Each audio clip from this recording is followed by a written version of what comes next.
Good morning বন্ধুরা, আমি সঞ্চিতা। আশা করছি তোমরা যে যেখানে আছো সবাই সাবধানে আছো, ভালো আছো এবং সুস্থ আছো। আমি আজ সকালবেলা চলে এসেছি তোমাদের কাছে একটা নতুন ভিডিও নিয়ে। আর এখন অনেকটাই সকাল, প্রায় 5টা। আমি একদম রেডি হয়ে চলে এসেছি। ঘরের মোটামুটি কাজ করে নিয়েছি, ঘর মোছা হয়ে গেছে, বাইরের বারান্দাও মোছা হয়ে গেছে, বিছানা করা হয়ে গেছে। খালি ঘরের বিছানাটা এখনও পরিষ্কার হয়নি, কারণ ওর বাবা একটু রেস্ট নিচ্ছে। কালকে অনেক রাতে শুয়েছে কাজ করে, তাই জন্য ওঠেনি। তা বলল আমি উঠছি, তুমি বাকি কাজগুলো করো। তা আমার সবই মোটামুটি হয়ে গেছে। আমি এবার চলে এসেছি রান্নাঘরে, কারণ আজকে আমার রান্নাঘরে অনেক কাজ। কারণ আজকে আমার জীবনের একটা স্পেশাল দিন। কারণ এই দিনটাতে আমি আমার খুব কাছের একজনকে পেয়েছিলাম, খুব নিজের অঙ্গের একজন। তা যাই হোক, তারই আজকে একটা স্পেশাল দিন।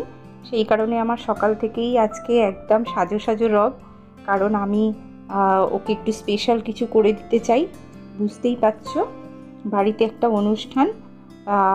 আমি অনুষ্ঠান বলতে আমি বাড়িতেই করব। তা সেই জন্য আমি রেডি করে নিয়েছি সব কিছু, একটু টিফিনও করে নিলাম সঙ্গে। আর সমস্ত কিছু ওর বাবা এবার বাজার করে নিয়ে আসবে, তাই জন্য আমি আস্তে আস্তে সমস্ত জোগাড় করে নিয়েছি। তা দেখো, বাজার করে নিয়ে চলে এসেছে। আগের থেকে আমার রাখা ছিল কপিস ইলিশ মাছ, আমি রেখে দিয়েছিলাম। আর আজকে নিয়ে এসেছে পাবদা মাছ, আর নিয়ে এসেছে মটন। তা সেগুলোকে আমি একটুখানি ধুয়ে পরিষ্কার করে নিই, কারণ এখনও জল আসেনি সেই জন্য। তা অনেকটাই সকাল তো, সেই জন্য তা সব রেডি টেডি করে নিয়ে আমি এইবারে জোগাড় করব। কারণ আজকে ভাবছি একটু, যেহেতু স্পেশাল দিন, তাহলে একটু স্পেশাল রান্না তো অবশ্যই আমাকে করতে হবে। তাই জন্য আমি সমস্ত কেটে কুটে নিয়েছি। আর এই যে দেখো, টিফিনটা করে আমার মেয়েকে দিয়ে দিলাম, ও টিফিনটা খেয়ে নিক। খেয়ে নিয়ে তা ও বললো, মা তুমি বরং বাইরেটা করো, বাবাই উঠলে আমি ঘরটা পরিষ্কার করে দেবো। তা ও ঘরটা পরিষ্কার করে দিয়েছিল। ঘরটা বলতে বিছানাটা টেনে টুনে ঠিক করে দিয়েছে। আর ঘর তো আমি সকালবেলা মুছেই নিয়েছি 5টার সময় উঠে। এই দেখো, আমি 5 রকম ভাজা করবার জন্য সমস্ত সবজি কেটে নিয়েছি। আর তার মধ্যে পটল, আলু, উচ্ছে, কাঁকরোল সমস্ত 5 রকমের ভাজা আছে। 5 রকম না, 4 রকম করকম হয়েছে। তা ভাজা করে নিলাম। ইতিমধ্যে ওর বাবা বাজার থেকে এসে বললো আমাকে একটু চা করে দাও, চা খাবো। তা ওকে চাটাও দিয়ে দিলাম। আর এদিকে বসিয়ে দেবো আমি এবারে ভাতটা, কারণ ভাতটা না করলে অসুবিধা আছে। ভাতের জলটা ফুটুক, আমি চালটা ভিজিয়ে রেখে দিয়েছি। আজকে একটু অন্য চালের ভাত করব, সেই জন্য চালটা অনেকক্ষণ ভেজাতে দিয়েছি। দেখো আমার ভাজা হয়ে গেছে। আর আম নিয়ে এসেছিল, বললো যে একটু আমের চাটনি করে দাও, তাই আমের চাটনিটাও করব। সেই জন্য আমটাও কেটে নিচ্ছি। সব এমনি টুকটাক রান্নাগুলো আগে সব সেরে নিলাম, কারণ এইগুলো ছোট ছোট কাজ তো, এগুলো যদি আমি আগে করে নিই তাহলে পরের রান্নাগুলো আমি ধীরে সুস্থে করতে পারবো। আর যেহেতু আমি কাউকে বলছি না বা বলিনি, বাড়ির সবাই দূরে দূরে থাকে, আর এই তো ওয়েদার তো একদমই ভালো না, সেই জন্য আমি কাউকেই বলিনি। আমি এমনি বাড়িতে একটু ছোট করে অনুষ্ঠান করব। তা এই যে আমের চাটনি আমার হয়ে গেছে। আর ওকে একার মতো পায়েসটা করে দিলাম, কারণ ও তো আজকে তো পায়েস খেতে হয়। বুঝতেই পারছো, আমার মেয়ের জন্মদিন আজকে, সেই জন্য তা ওকে ওর মতনই ওই 5 তরকারি ভাত এমনি করে দেব। আর ও যেহেতু আমাকে পায়েস খেতে নেই, ওর জন্মদিনের পায়েস, সেহেতু আমি ওই 1 মুঠো চাল দিয়ে ওকে একটুখানি পায়েস করে দেবো। আর ওর বাবাও পায়েস খায় না, ভালোবাসে না, বললো যে ওর একার মতনই তুমি করে দাও। তা পাবদা মাছ নিয়ে এসেছিলো, পাবদা মাছের ঝাল, সর্ষের ঝাল, ইলিশ মাছ ভাজা, আর ওই 5 রকম ভাজা, এইসবই করেছি। আর মটনটাকে আমি ম্যারিনেট করে রেখে দিয়ে আমি এবারে চান করতে চলে যাব। অনেকটা সকাল হয়ে গেছে, আর জলও যেহেতু এসে গেছে, সেহেতু আমি এটা ম্যারিনেট করতে দিয়ে আর চান করতে চলে যাই। চান করে তারপরে আসবো, কারণ ওকে আবার খেতে দিতে হবে, সেই জন্য। আমার মোটামুটি দেখো ভাত টাত সবই হয়ে গেছে, খাবারও হয়ে গেছে। আমি স্নানটা সেরে চলে এলাম।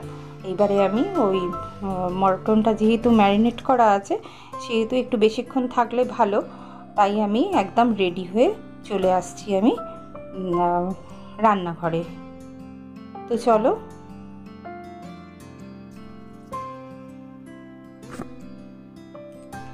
তো চলো, আমার স্নান হয়ে গেছে, এইবারে গিয়ে মাংসটা করে ফেলি। মাংসটা ম্যারিনেট করা আছে, মাংসটা গিয়ে করে ফেলে তারপরে তোমাদের কাছে আসছি কেন আজকে আমি এত কিছু সকাল থেকে রান্না করছি।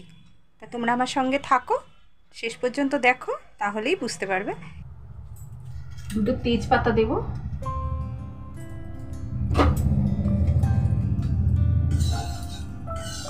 আর এখানে দেখো পেঁয়াজ কেটে রেখেছি অর্ধেকটা, আর অর্ধেকটা মাখিয়েছি। আর এখানে রসুন থেতো করে রেখেছি, আগে রসুনটা দিয়ে দেব।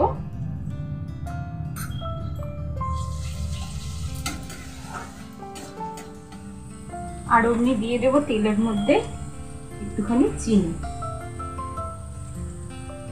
যদি তেলের মধ্যে আগে চিনিটা দিই তাহলে মাংসের রংটা খুব ভালো আসবে।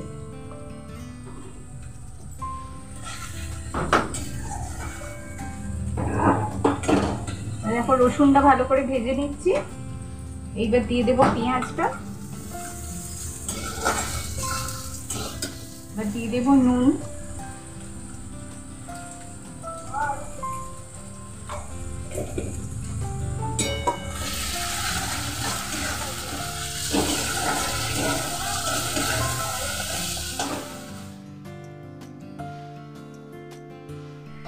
তো যে যেখান থেকে আমার এই ভিডিওটা দেখছো তাদের আমার পক্ষ থেকে অসংখ্য ধন্যবাদ আর জানাচ্ছি।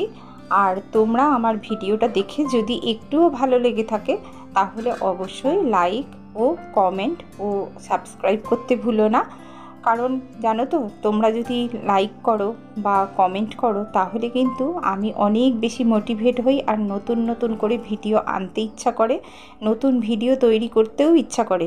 কারণ জানো তো, ভালো ভিডিও আমি আনলেও যদি কেউ কমেন্ট না করে বা লাইক যদি না দেয়, মনে মনে কিন্তু খুব কষ্ট হয় জানো তো। কেন জানো তো, কারণ তোমরা যারা ভিডিও করো তারা সবাই জানো যে একটা ভিডিও করতে কত কষ্ট হয়। এইবার যদি তোমরা একটু লাইক দাও বা কমেন্ট করো তাহলে কিন্তু আমারও ভীষণ ভালো লাগে। আর আমি যেহেতু এই প্ল্যাটফর্মে এসেছি, তোমরা আমার সবাই বন্ধু, আমি চাই তোমরা সবাই আমার পাশে থাকো। সেই জন্য তোমরা যদি কমেন্ট করো বা সাবস্ক্রাইব করে দাও তাহলে কিন্তু আমার ভীষণই ভালো লাগবে। তো চলো, আমরা তো দেখো একে অপরের কাছ থেকে অনেক কিছু শিখি, যার যেটুকুনি ভালো তার সেটুকুনি আমরা তুলে নেবার চেষ্টা করি। তো যদি তুমি পাশে আমার থাকো তাহলে আমার ভীষণই ভালো লাগবে।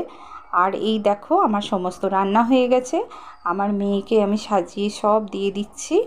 তা ও বলল, মা আজকে আমার যেহেতু জন্মদিন সেহেতু আমি ওকে একটু স্পেশালি ভালো করে সাজিয়ে গুছিয়ে দিলাম। ও তো ভীষণ আনন্দ পাচ্ছে। হ্যালো গাইস, আজকে আমার জন্মদিন, তোমরা আমাকে সবাই আজকে তো ও তোমাদের কাছে উইশ আশা করলো, তা অবশ্যই তোমরা করবে। আর আমি তো আশীর্বাদ করলামই, কারণ ওর ও আমার কাছে আসা থেকে ওর একটা বড় গল্প আছে। ও যবে থেকে আমি কনসেপ্ট করেছিলাম তবে থেকে আমার কি প্রবলেম হয়েছিল, কি হয়েছিল না হয়েছিল সব কিছু তোমাদের সঙ্গে আমি শেয়ার করব। আমি গল্পের মাধ্যমে তোমাদের কাছে বলবো, তার জন্য তোমরা পরের ভিডিওটা অপেক্ষা করো। আর অবশ্যই দেখতে ভুলো না আমার পরের ভিডিওটা, আমি নিয়ে আসবো একদিন আমার নিজের কথা বলবো। আর আমার এই মেয়ে আসা থেকে আমি কি প্রবলেম ফেস করেছি সেগুলো তোমাদের সঙ্গে আমি শেয়ার করব। অবশ্যই আশা করব যে তোমরা আমার সঙ্গে থাকবে। তো দেখো ওকে একটুখানি পায়েস খাইয়ে দিলাম, পায়েস খাইয়ে দিয়ে এবার ও খেলো, কারণ বেলা হয়ে গেছে, প্রায় 12:30 মতো বাজে। তো ওকে খাবার দিয়ে দিলাম, ও খেতে থাকলো। তারপরে আবার এত রান্না করেছি, প্রচুর বাসন পড়েছে, সেই বাসনগুলোও আমাকে মাজতে হবে। তা ওর খাওয়া হয়ে গেলে তখন তারপরে আমরাও খেয়ে নেব। আমরা খেয়ে নিয়ে এবার বাসনগুলো মাজতে হবে আমাকে, জানো তো, কারণ অনেকগুলোই বাসন পড়েছে। দেখি একটুখানি রেস্ট নিয়ে তারপরে মাজতে যাব। তো আমার ভিডিওটা যে যেখান থেকে দেখছো তাদের আমার একটাই রিকোয়েস্ট, অবশ্যই আমার চ্যানেলটা সাবস্ক্রাইব করে দিও, আর ভালো লাগলে অবশ্যই লাইক কমেন্ট করো। তো দেখো বাসনগুলো তো আমার মাজা প্রায় হয়ে গেছে। ইতিমধ্যে এই 4টের সময় জল এসেছে, এই জলেই আমি মেজে নিচ্ছি, কারণ এমনি তোলা জলে মাজতে না ভীষণ অসুবিধা হয় জানো। তাই জন্য আমি সমস্ত বাসন টাসনগুলো মেজে নিলাম। তো ভিডিওটা দেখতে দেখতে আমরা একদমই শেষ পর্যায়ে চলে এসেছি। আর আজ এই পর্যন্ত। আসছি আবার একটা নতুন ভিডিও নিয়ে পরে। ততক্ষণ আমার জন্য অপেক্ষা করে থেকো। তোমাদের অসংখ্য ধন্যবাদ। সুস্থ থেকো, ভালো থেকো। টাটা।